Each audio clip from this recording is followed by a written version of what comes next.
This podcast is brought to you by Cameron Parker and Carlon Parker. Some material is for a mature audience. Sit back and enjoy. If you let everybody in, What's the incentive?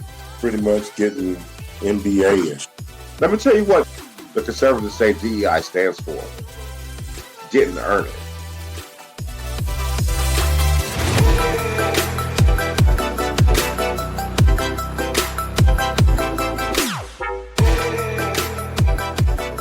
And we're back with all three of us.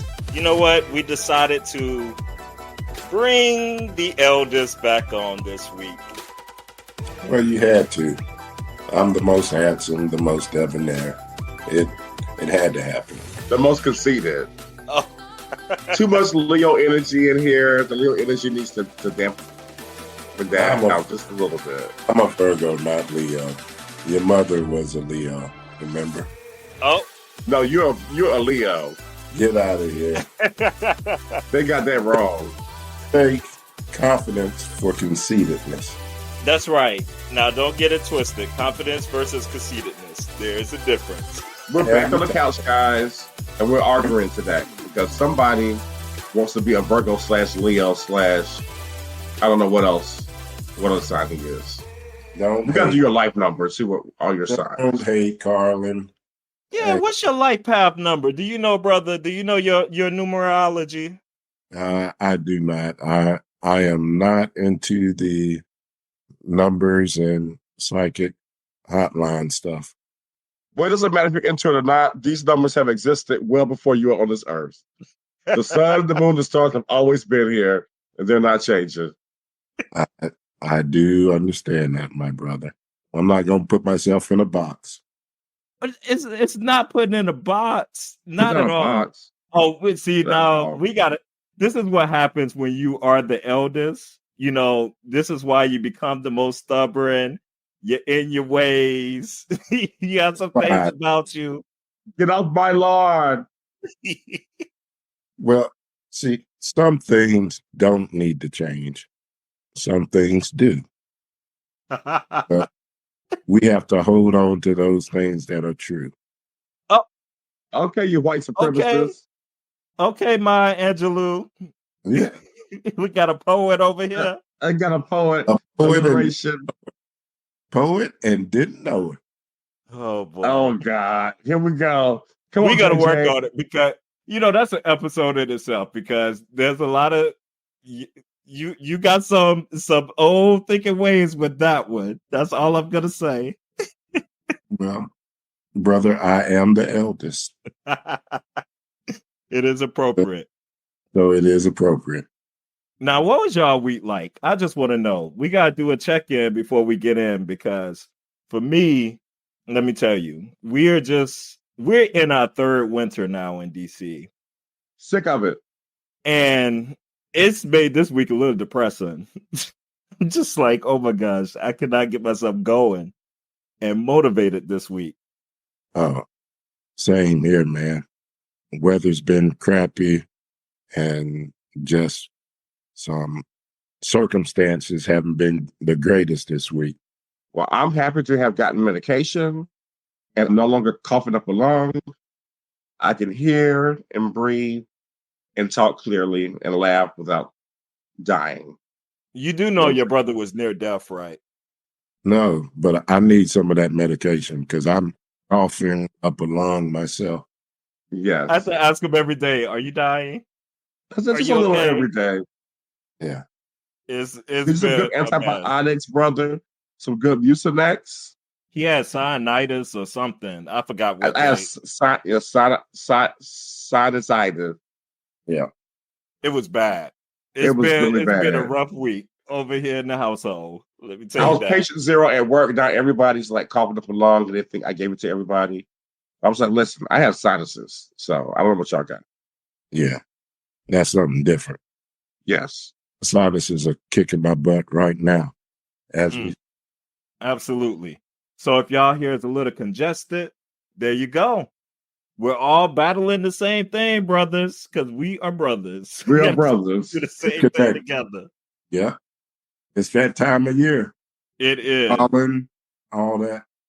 I just needed to stay. Whoever said climate change ain't real, I don't They know. lying. This in and out is just, it is crazy. It's more than it's ever been. It's crazy right now. But at least we have the NCAA on to keep us entertained. Yes, while we are struggling. Yes, we do. So the men and the women, they both kicked off and first rounds have been completed. And as we are recording this, not all the second round games have been completed. You know, there are games going on still today here on Sunday. But we have seen most of the action, at least on the men's side at this point. The women's side, not quite halfway there in the second round. But the men's side saw quite a few upsets. The first round had a total of 11 upsets. I guess you could take maybe 3 out. If I don't really consider 9 over 8 an upset. Those are kind of toss-up games. Just seeding wise, yeah. Just seeding wise. So, but even if you toss out those 3 non-seeds who beat 8s, there were still 8 on the men's side. That's a pretty high number. On the women's side, that's a hefty number. Right. There was only one upset in the first round. That was Middle Tennessee over Louisville.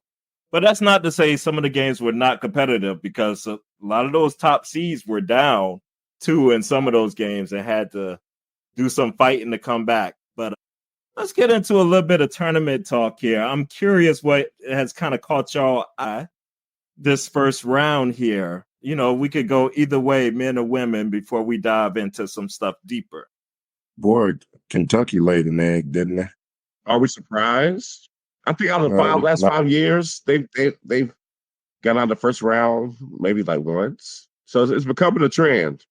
I think Calipari his shelf life is up.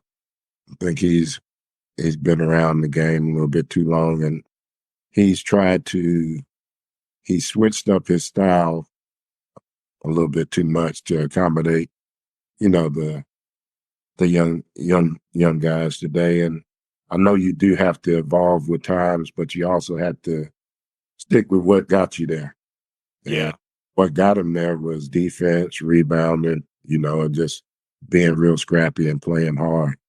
Exactly. And right now, they're just, you know, a bunch of prima donnas. Yep.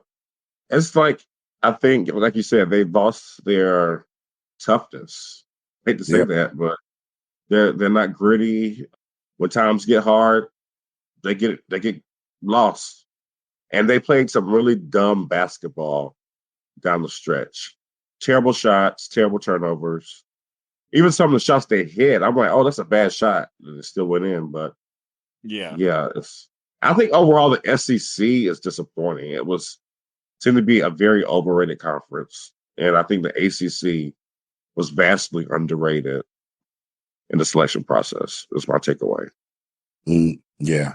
Pitt and Wake Forest they're a different tournament team. Oh, absolutely.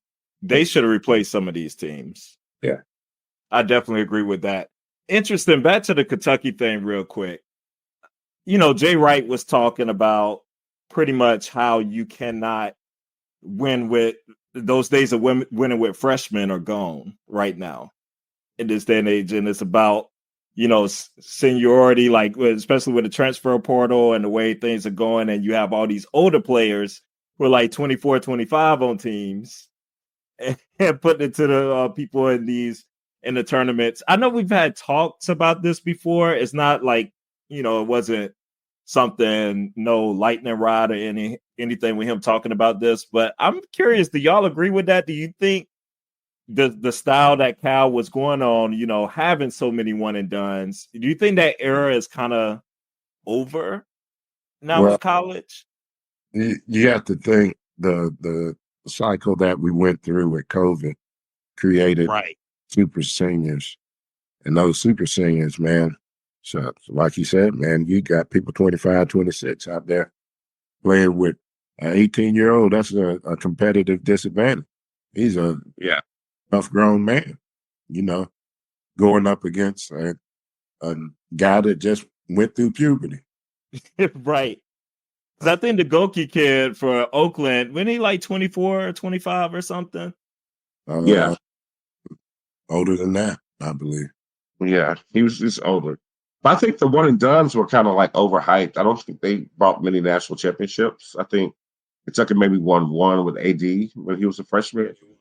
But beyond that, I just think that's not a recipe to win a championship. You have to bring in some impact freshmen, but you have to have some upperclassmen to help you win it all. Like you have to be pretty balanced. So I just think that it's a bad approach to stockpile your team with all these super freshmen. If you want to win a national championship, that's not going to get you a championship. What I will say though is he was a lot more competitive pre-COVID versus That's now. true. I think it's interesting, the COVID factor.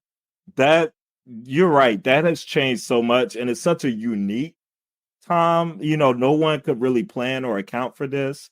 Or really see you can't really see the repercussions that it was going to make on the court with these added years and all this stuff. That is an interesting point, because I wonder, like, going forward, because, we're going to get to the period where it's going to get back to quote unquote normalcy, I guess, in terms of years and things of that. So I think that does have to kind of flush itself out. That you'll have one more year of that. You also have to factor in the transfer portal. Transfer portal is huge. Yes. Yeah. It is. It's a game changer. Everything. And that's why you have these mid-major teams that are super competitive, although, the larger conferences are kind of upset about it. But, I mean, it's the nature of the beast. If you have a guy that you recruited and for some odd reason he didn't work out for you and you didn't play him a lot and he ended up going to a mid-major and really showing out, you got to think about Hunter Salas that plays for Wake Forest.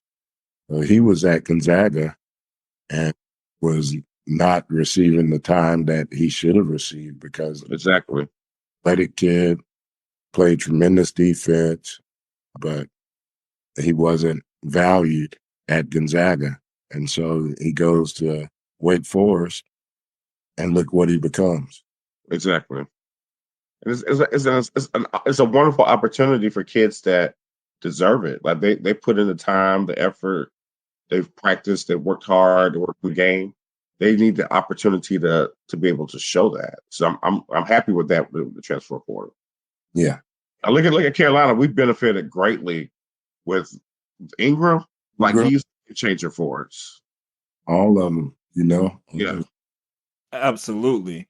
And you got me thinking there, and just on those same lines with Tom Izzo, just recently had some comments regarding the idea of mid-majors and things and the selection process for the tournament in general, where he said, I just think with what's happening now, everybody likes the upsets in the first weekend, but I'm not sure moving on if that's what's best for the game. I think it's got to be looked at seriously. And he goes on and he's floating different ideas of allowing 100 teams to make the bid dance is one of the ideas he has. And he says, I feel for some of the teams that didn't get in when you have those automatic bids. I'm not sure I understand why, but the conference tournament things, you can go on like, Purdue go 17-3 and dominate the conference and then lose. It's okay if it's a second place team, but I think it makes it hard why some teams will get left out.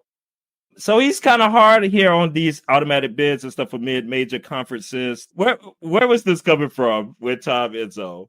See, it's going to be tougher and tougher for these bigger conferences now because they're doing all these realignments and they're trying to bring in super conferences, I guess, and that's going to limit their chances. So he's setting the stage right now to ensure that he has some longevity in the game. But all I can say is get better at coaching. See, this is why we're brothers, because I have the same exact sentiments. Think about it. The Big Ten is getting Oregon. They're getting Colorado. They're getting Arizona. These are teams that make the tournament. Utah. And the Big 12 is already like viewed as the best conference in basketball. Like we thought about this from a football standpoint, but we didn't really think about it from a basketball standpoint until that March Madness has come around. So to your point, brother, these are teams, viable teams, basketball teams that are coming into the Big 10 and the Big 12 that are going to be taking tournament spots from some of these other teams that are accustomed to always making a tournament. So that's why he's up the ante to get more and more, I guess, major conferences a voice, because it's going to be tougher and tougher for people to make the tournament if they keep it the way it is today. I agree. And I don't, just in general too, I don't like this idea of tournament expansion personally. Like 64 is already a lot of teams, or 68 with a play. Like, I don't know. Maybe that's where I'm a traditionalist, and maybe they're going to expand it. I mean, they've already expanded for whenever we were kids. It was whatever 68. It was less than that. It was it's going to be expanded. I think the round of 64 is absolutely perfect. And it is too. But they always mess up perfect. And you should leave it like that, man. Hey, you playing for something. It's gotta hurt. Yeah.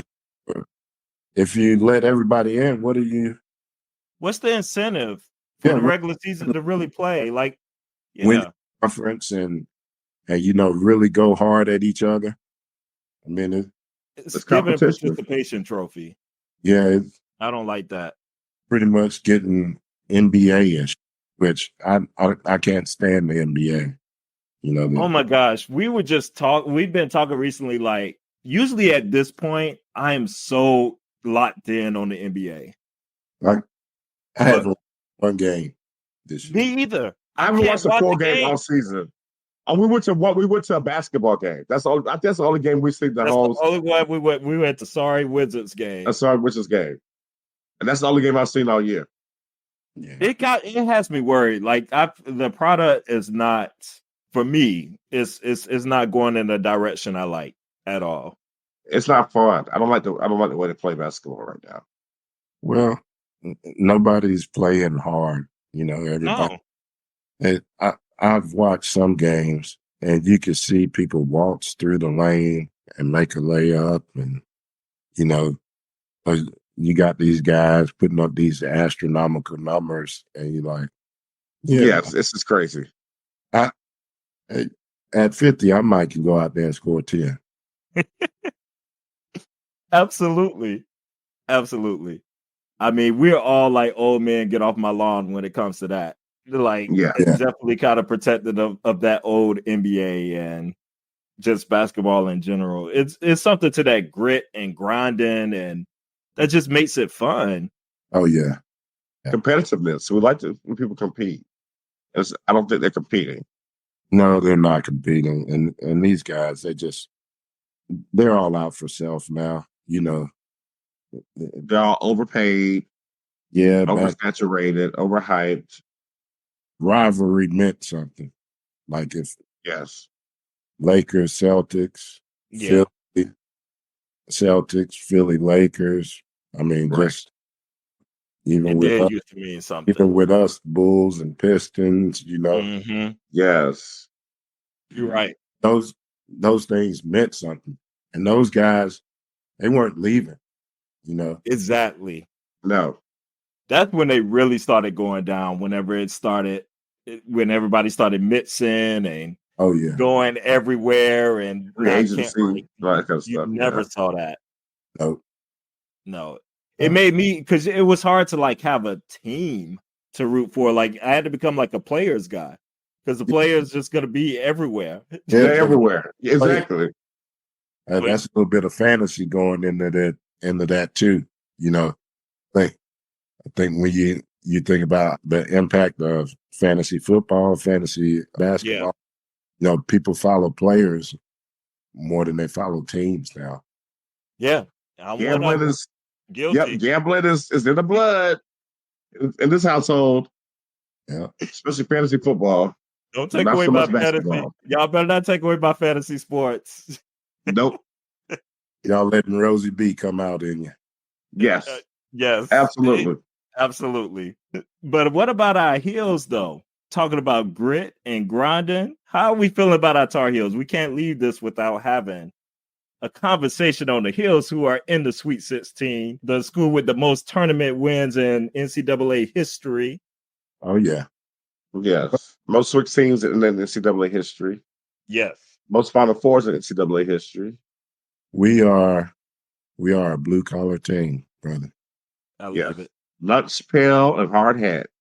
We come out and the guy that really kicks that off for us is Harrison, is Ingram.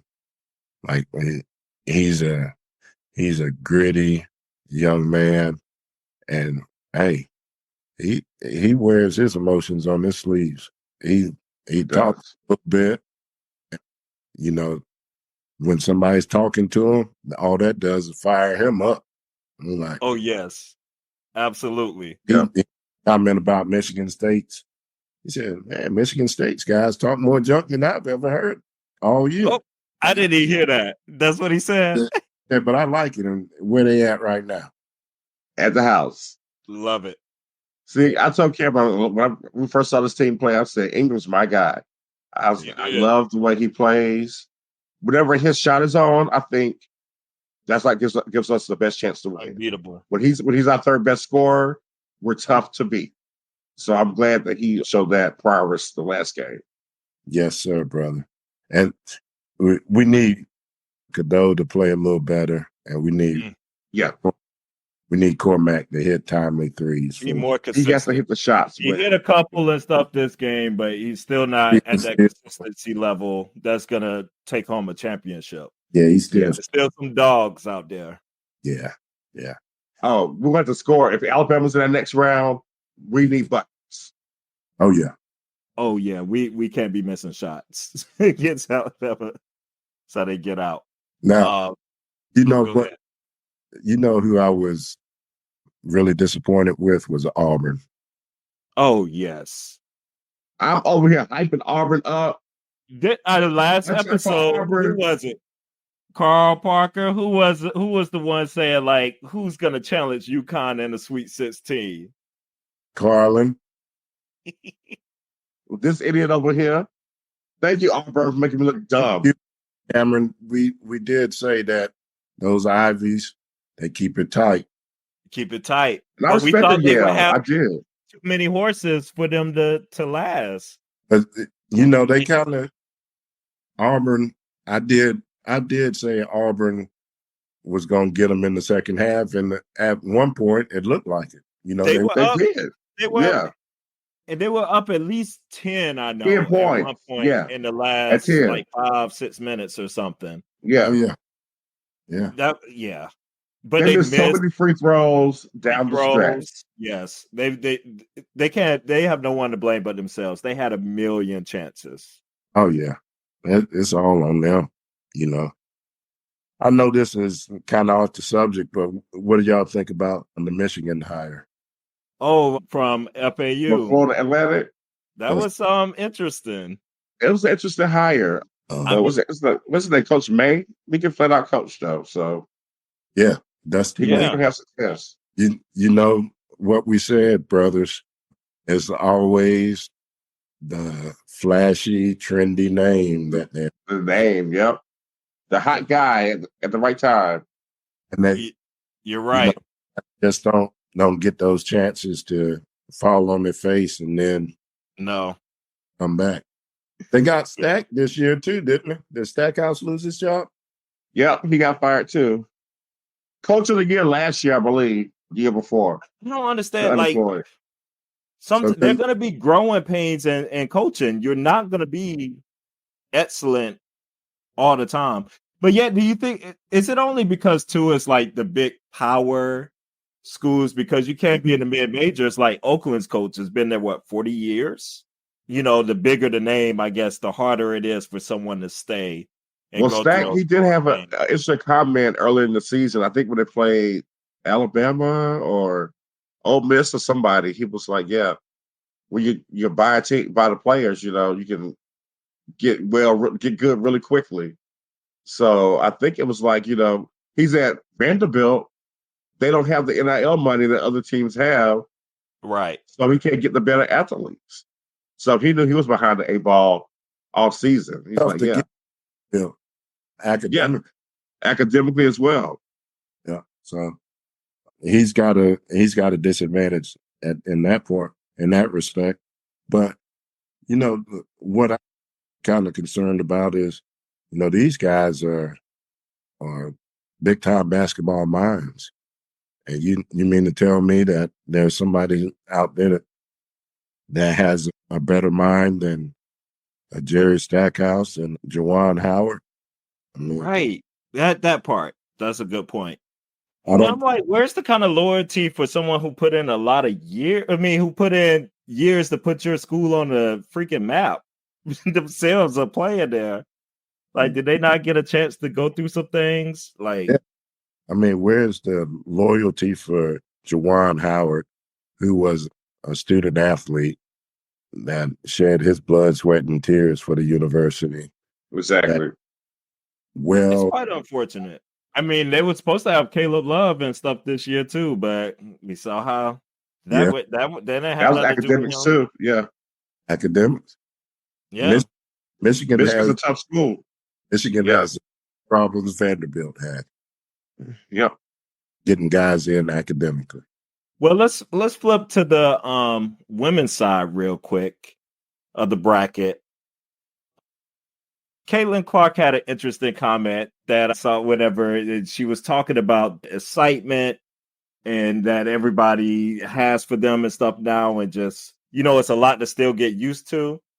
But she made a comment saying how, like, people are more excited about the women this year than they are about the men.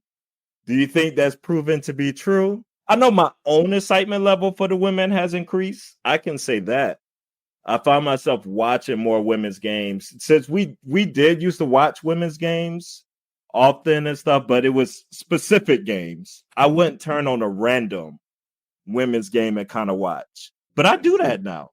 Well, the women's game, it definitely has transcended with time. I mean, it's gotten markedly better, even though, like you said, the teams went basically 31-1 in the first round. You only had one upset. However, you know, coming into these second rounds, it's going to start getting a little tricky. Now, Sunday, I already saw one upset. Already saw one. Duke over Ohio State. Yeah, so that's a big upset. So I think that's where your excitement for the women are coming in right now. And one of the things I think they did is to try to market the women a little bit better, you know, because they softened them up a little bit, made them more feminine, just for marketability, I think. And also just polarizing those players like Caitlin Clark, like Angel Reese, like Juju Watkins. You know, they go with Notre Dame. Yeah, they have a bigger platform now, what they had back in the day. Shoot, back in the day, you know, it was Cheryl Swoop, Cheryl Miller, you know, just one or two people that you really. Shamika Holmes-Paul. Yeah. Yeah. But now, hey, they Maya Moore. They got some girls out there that can hoop, and they have some personalities on the sidelines that's selling it. And you talk about some dogs now. Them girls, boy, they play basketball. Go at each other.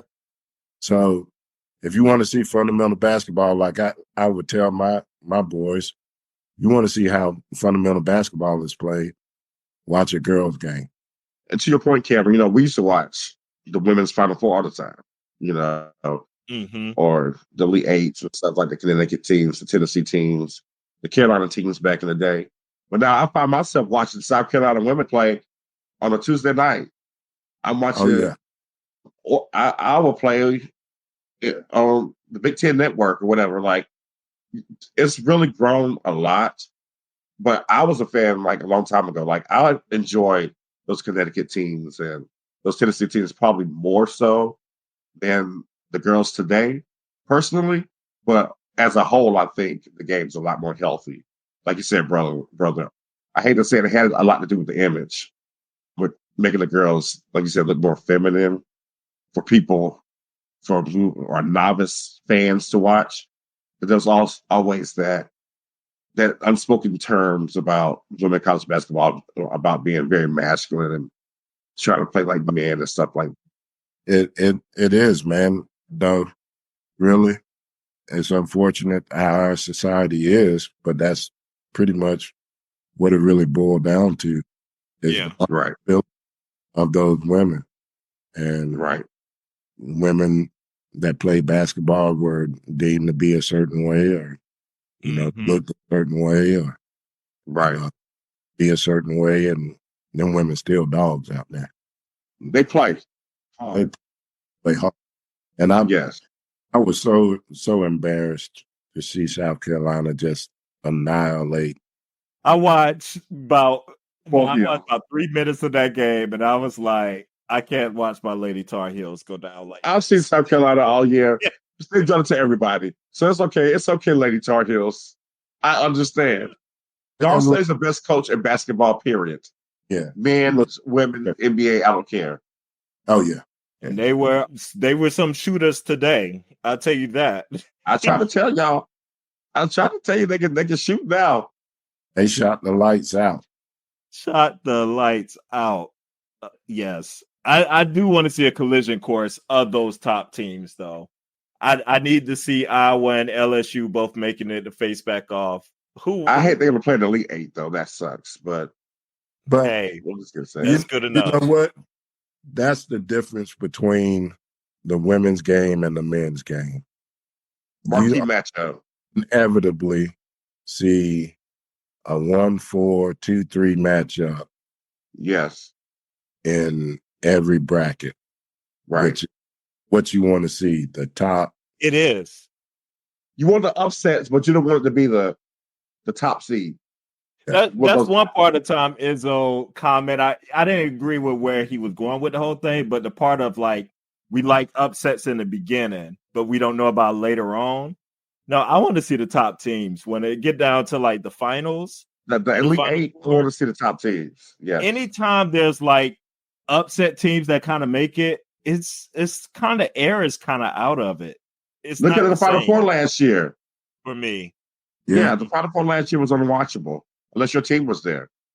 Unless you were a Connecticut fan. Yes. Yep. That's a big seller. It is. It is. So, all right. So still sticking on the women's, I want to play with y'all a little piece of sound with our favorite, as my brother says, Trump Barbie. Yes. Exactly what it is.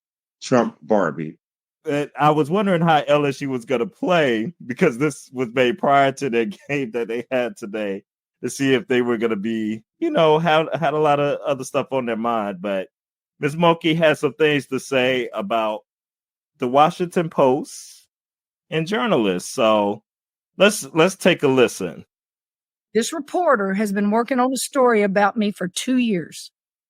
After 2 years of trying to get me to sit with him for an interview, he contacts LSU on Tuesday as we were getting ready for the first round game of this tournament with more than a dozen questions, demanding a response by Thursday, right before we're scheduled to tip off.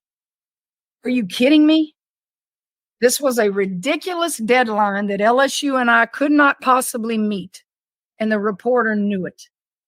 It was just an attempt to prevent me from commenting in an attempt to distract us from this tournament. It ain't gonna work, buddy. Unfortunately, this is part of a pattern that goes back years. I told this reporter 2 years ago that I didn't appreciate the hit job he wrote on Brian Kelly, and that's why I wasn't going to do an interview with him. After that, the reporter called 2 former college coaches of mine and left multiple messages that he was with me in Baton Rouge to get them to call him back, trying to trick these coaches into believing that I was working with the Washington Post on a story. When my former coaches spoke to him and found out that I wasn't talking with the reporter, they were just distraught, and they felt completely misled. Former players have told me that the Washington Post has contacted them and offered to let them be anonymous in a story if they'll say negative things about me. The Washington Post has called former disgruntled players to get negative quotes included in their story. They're ignoring the 40 plus years of positive stories that people or they have heard from people about me. But you see, reporters who give a megaphone to a one-sided embellished version of things aren't trying to tell the truth. They're trying to sell newspapers and feed the click machine. This is exactly why people don't trust journalists and the media anymore. It's these kinds of sleazy tactics and hatchet jobs that people are just tired of. I'm fed up, and I'm not going to let the Washington Post attack this university, this awesome team of young women I have, or me without a fight. I've hired the best defamation law firm in the country, and I will sue the Washington Post if they publish a false story about me. Not many people are in a position to hold these kind of journalists accountable, but I am, and I'll do it. That's all I'm going to say about this right now. And now I'm going to get back to talking about my basketball team and winning this game tomorrow. That just ain't gonna work, buddy. Well, I have never heard about somebody hiring a team to attack defamation before a story is even released. We don't even know what's coming out, y'all. What is going on? Like, it just has my mind like, what is about to drop? Where there's smoke, there's fire. So what was this hooting and hollering about? I was so confused because one thing, the whole hate media train. Okay, got it. She's on board with that, and yeah, so many people are on board with that. But did she say he's been doing this story for 2 years? 2 years. That's going to be a big story, and that's a huge story. He's got a lot of information that I don't think will be defaming. I think it's just going to be revealing. Exactly. And I think she doesn't want that revelatory information to come out. Absolutely. It's like, gonna put out these few bad things, but you forget the whole 40 years of great things. That was a comment that took me right down to where my thought is right now. When she said, "Oh, I've done 40 years of good, positive thing." Oh no. It's something in there. And absolutely. It's gotta be something in there. Like this, it's just wild for me. Like she could have been questioned about it. But if I was a coach at this point, I would have just shot that question down and been like, I'm focused on my players and this tournament. Like, how do you take time out to address this? And it's a story that's not even out. Yeah. It inevitably is going to be like a career damning, story. So she's trying to preserve her legacy right now. And so she's given a preemptive strike, trying to do any and everything to not let it get out. And I'm gonna tell you what's happening. That person found a person who knows where all the bones are buried. And that person uncovered all the bones. And Kim knows about it. Yeah. I know there was a story that came out, I think it was last year, about how, with Brittany Griner, how she wouldn't go support her. And how she had the players hide their sexuality. and all this kind of stuff, Black Lives Matter stuff. Like she was trying to make sure that they weren't involved in that kind of stuff. So these coaches are maniacal, and they're dictators. They're big fish in a small college town, and they're heroes. And everybody, and they're the biggest fish in the pond. So they want to make sure that they control the narrative at every point. She cannot control the narrative about the story. So this is why she's shaking in her boots and trying to flip it all on this reporters. Agreed. It's going to be career damage whenever it's going to come out. I'm laughing myself. I can't wait to read the report. I want to read the article. I can't wait to see it. I cannot wait for this. Hey, we know she got the money for the lawyers now. She got that big old payday, so she gonna try to fight it with everything she got. It kind of reminds me of Miss Candace Owens, the right's favorite darling, favorite Black girl. Some of the rights.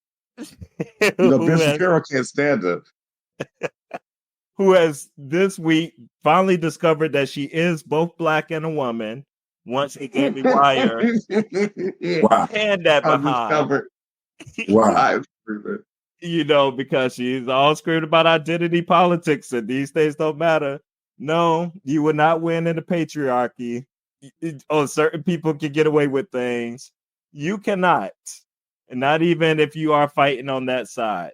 So now she's, coming back to Black America. The Breakfast Club lets everybody back in. And she's giving her whole spiel. She's always been Black and she's always been for Black people. And I don't know if y'all listened to the Breakfast Club interview. I put myself through that torture and listened to the whole thing of Miss Candace Owens. And the thing is, the trick with Candace Owens, because so many people, a lot of Black people are really starting to ride with her now. They are. She knows that too. And she's like happy about that, as she expresses on this interview, like how she's just happy people finally get to hear her and her words and everything. The thing is, she's a fast talker. How people fall for fast talkers. And she will have like the right kind of premise of something. As Black people, we always talk about how the government has always been corrupt. We know the things that we've done. We know how stuff has not been for us. And she would talk all the language and things you want to hear, but the conclusions she reaches. Yes. And get to the end of it and like, oh, this is why you should vote for Trump. Excuse me? Huh? Like, how did we get here? From this. Carl Parker, I don't know if we ever really talked about Miss Candace Owens that much. Do you keep up with this girl? I have seen a few things from her. And so Candace, she's tricked a lot of people. She talks fast, like you said, Cameron, and she talks over a lot of people. Gets into debates or interviews or what have you, and a lot of that stuff is scripted, because she has her talking points that she wants to get out that she's been groomed to spew. She's, like you said, she's not as intelligent as what some may think she is. Absolutely not. What you do have to do is read yourself as an individual and study yourself as an individual before falling for those tricks that some of these grifters out here put out there for you. Now, she got fired because she spoke against Israel. Sure did. She got fired because Ben Shapiro himself is of Jewish descent. And his wife, I think, is from Israel. Yeah. And she went after him a couple of times. Well, a couple of those Jewish guys have called her an ignorant N-word. But, she went over there on that side and thought things were sweet. She tried to collect the bag over there. And now she about to face plant. some of the vile things she said about George Floyd, and Ahmaud Arbery, and like with that time when it was so many Black unarmed people getting killed, she had something negative to say about each and every single one of them in the situation. She didn't get her bag. Sure, we have responsibilities as well, but unarmed people don't need to be killed. No, that's just period. point blank. Period. What else is beyond that? Yeah. Nothing else to be said about that. How do you feel about the grift going on, Carlon? Oh, you know how I feel. We've talked about this. Like, the grift lasts only for so long. Like, get your money quick, because there's going to come a time when you're going to be that Black N-word to them. And she has reached that point. When a dead clock is right twice a day. And that's Candace. She'll say something that some people make it rock with. Right. Here and there. But 98% of the stuff that she says is garbage. And she's definitely someone who said, hey, I'm going to make my money being a culture vulture for our people, and basically side with white supremacist talking points and try to dress it up in Black culture for certain Black conservatives who can eat that up and say, hey, Candace Owens is saying this, and she's a Black person, so it can't be racist. Jason Waylock is saying this. He's a Black person, so it can't be racist. They sold their souls to the devil. But at the end of the day, you have to pay that piper at some point. And now she's paying the piper. And that's what she gets. I'm curious, what is this growth she's going to try next? Like, she's trying to move into the culture. Oh, she's going to the hip hop community, and she's going to try to team up with probably, what's the name from Atlanta? Mike. Oh, Killer Mike. Mike. I'm going to tell you who it's going to be. It's going to be Killer Mike. Killer Mike. Sage Steele and Candace Owens. Oh, my God. Yeah. So that's what's going to be. That's what's going down. I saw the setup a couple years ago, because when Killer Mike had this thing on Diddy's platform where they talked about current events and whatnot, and that's when Killer Mike kind of got a lot of notoriety because he, started spitting whatever game he had going on at the time. And Candace was on there as well. And that was the time where T.I. went at Candace. I remember that. But you could see Killer Mike and Candace actually forming a bond. Right. In that session. Yeah. And Killer Mike's been making the rounds. Like, he's been on Bill Maher several times, because Bill Maher has totally flipped his script too and has become cheerleader to the right. So he's definitely making that brand move to move over to that side of things. So I think you're right on that teamwork. He's gone off the rafters again. Yeah. I refuse to watch his show now. I haven't seen his show in a year. He's gone mad. We've seen the script over and over. Jason Whitlock, he was doing the shucking jive on Fox Sports. And see what happened to him. Out the pasture. Good riddance, my good friend. Now, we know, like, with Candace, too, she's on the heels of this train, too, anti-DEI, which is another white supremacist tactic that has a long-term plan. I was actually reading some scary stuff about this, and we were talking about DEI last episode.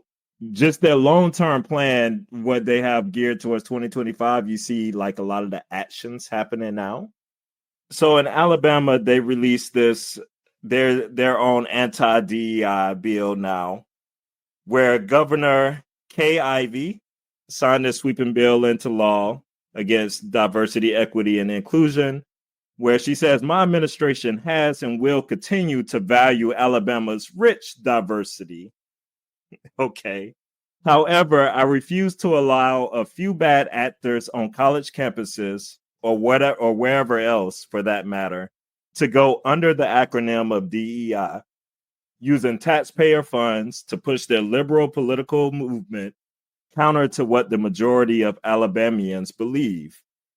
So this bill is set to go into law in October of 2024, later this year, where the bill is going to prohibit certain public entities from promoting, endorsing, or requiring affirmation certain divisive concepts relating to race, sex, or religion, conditioning enrollment or attendance in certain classes or training on the basis of race or color, and will require higher education institutions to ensure that multiple occupancy restrooms are designated for use based on biological sex.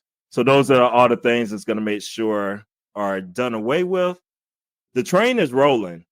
Bro, that's such a great point, how you brought the Federalist Society into it. That's why we have the Federalist Society is had the plan to have all these judges sit on the Supreme Court, because then there was going to be a day when all these states were going to be coming up for judgment again.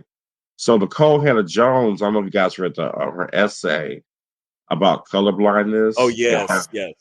And how the right is trying to co-opt the colorblindness argument that was made during the civil rights movement. And they've made it their idea now that colorblindness should be used in the system to overturn all the things that were accomplished during the civil rights movement. Like when it comes to an affirmative action and its DE and everything, it's all a playbook. It's all started with this talk about wokeness and critical race theory. Critical race theory. That was just to open the door to get people used to talking about these things. And now that's in a lexicon of all of the rights and all of America. Now they can infiltrate all of these systems that were built and tear them down one by one. Like, they've been playing chess for a very long time, and we have to catch up to them. I just hope we have time to do it. I'm glad that President Biden is getting a lot of judges in the lower courts and some of the higher courts pass through. They kind of offset what Trump did during his election, what people are not talking about. He stacked the courts with all these conservative people up and down the ladder. So hopefully we can get another term of Biden, and with the work that he's done now to add the judges to circumvent what Trump has done, because they are on attack to definitely have a society where the minority is going to rule the majority for years to come. And we just have to wake up and do whatever we can to stop this. I mean, we have fought for inclusivity for ages. We've fought for a diverse workforce, and we have fought for equitable distribution of wealth. And, that's going to be a continual fight. I think, obviously they have failed to meet the objectives of what DEI is, and they have left, minorities and communities or underrepresented communities continually are being marginalized, by all of these performative promises that they make. We do have to do some things on our own to build ourselves up, because if we don't do it ourselves, it's not going to get done. It's going to be a fight. This is a fight. And I think something that you said, like one of the things I hated as far as, 2020 was the huge year. As far as COVID, as far as like the country kind of reckoning, like all that 2019, 2020, all those years, but it's the downfall of the corporatization of DEI, and that, I think that just opened the door, because it was like people who were genuinely not invested and capitalizing and commercializing off of diversity, which made it a gimmick. Like it turned it into this gimmicky thing, right? Versus, and that's the problem right there, Cameron. Exactly what you said. It turned it gimmicky, and I feel like it opened the door for a lot of this stuff.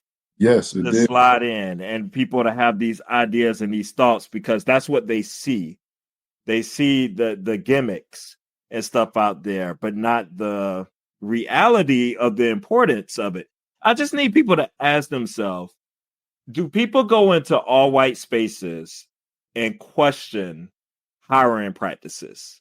Do they go in there to question like how are things being done or run, like, or question the credentials of anyone? It's just this idea like that DEI equals bad just because there are people of color in a space. I know personally, I do, and we need more people to do it. So unfortunately, in corporations, a lot of people get nervous and their job scared. But the thing about DEI, it's not a one size fits all. No. Solution.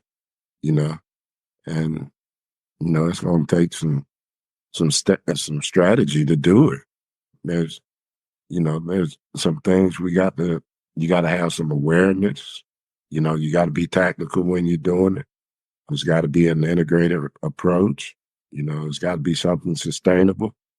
And, of course, it's got to be compliant with the laws of the land, But the problem it's a tough field though.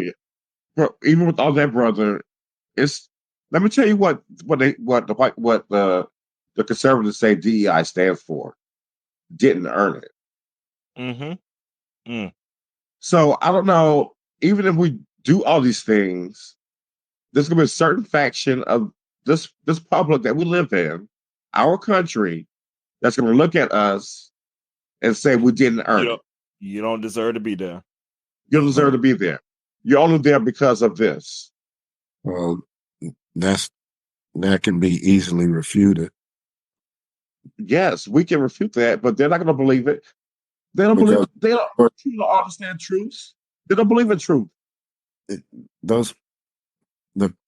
These corporations and people of European descent, they received all their land and stuff. It was given to them for free, and GI bills and everything else. Well, when this country first started being developed, what have you, when they took the land from the Native Americans. Yeah. They were given land grants to Europeans, that were coming over here. They come over here, they give them a plot and say, go do something with it. Exactly. So it's not like they haven't had stuff given to them. They've had a whole lot given to them. Oh, absolutely. And they're going to say it that way. They're going to say, it wasn't me. I wasn't alive then. And that's not what they say. Stolen a lot, I mean, they've stolen. I mean, it's still that way. Yeah. Like, don't give a good idea out there because it'll be gone and absolutely. The New York Minute and swallowed up. A lot of inventions that we had were swallowed up. And this whole thing with schools, like, I mean, I don't see them attacking legacy students. I just say that like that is. They don't. I mean, it's just crazy. There's so many things. There's so many handouts because we always hear handouts. And it ties in like how this ties into the Candace Owens thing because that's one thing she was all talking about the handouts to the Black community and stuff and blah blah blah. It's like more European, these people get handouts. There's more Caucasians on welfare than they are African. Absolutely. And but I think the problem is logically, like, so this is my problem. We all know this stuff logically, but I don't know if it's a refusal of knowledge on the other side to understand, or if there's really just a total lack of true understanding. They're not intellectually curious. They don't care. So, truth is not truth to them. The sky is blue. No, it's orange. And they don't care.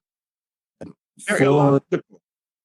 Somebody from a foreign country, they get way more benefits than what we'd get as citizens of this country. But they do. We get ridiculed and shamed for trying to get what we were owed. I mean, we're still looking for that 40 acres and a mule. I do my check. Now, I do think, yes, and I think there's a degree to that, too, even within that. Because I do think, my personal belief, Black people, I think we are the most disrespected, the most. And it's just what's always been. And so, but I think that the danger, the whole immigration thing, once you tie that into it, too, it tries to put a focus on that more than the people who are doing the damage, because the benefits even that are received on that end, it's not like it's anything that mind-blowingly great. Well, that's how they get the Black conservatives. And I think that gets overstated. That's how they get the Black people that vote for Trump now are people who are anti-immigration, benefits. That you're talking about brother or people that's coming here and getting all these benefits. That's exactly why you have Black people voting for Trump, even though they know he's clearly racist. They know his policies are not here to benefit us. His policies are for the billionaires and the trillionaires, but they still vote for him because of the immigration point. We should that'd be a good conversation to dive into deeper. Oh yeah. To really look into that, some of the things around that. Y'all got any final thoughts? Anything burning? Anything left unsaid? Let's hear from the ACC. As long as we're here, this conference realignment, we're headed to the SEC at some point. Clemson has already tried to sue the ACC to get out of there. So that means we're next on the chopping block. FSU, then us. Yeah. Well, I mean, we already put our complaints in too. Yep, we're next. We're headed there shortly. Yeah, so everything is about to be a mess. Topsy-turvy. Well, so I'm going to end it by saying, on my part, the NCAA will be obsolete in about 5 years. It's going to be 2 super conferences, East versus West. Yeah. We about to get in some spicy debates. I feel some spicy debates coming. They're starting to brew down. Oh, yeah. We got some things to debate. And I look forward to it. All right. It's good to see your face, brother. Brother Carl. Good to see yours too, Carlin. Until next time, y'all be easy. Until next time, America. All right. Love y'all. Love you too. Peace out. Peace out, Tater Tots. This has been a Rosie B production. You can follow The Parker's Couch on YouTube and TikTok at The Parker's Couch. You can follow Cameron on Instagram, CDParker03, and Carlon Parker, Carlon1978. And on Facebook under Cameron Parker and Carlon Parker.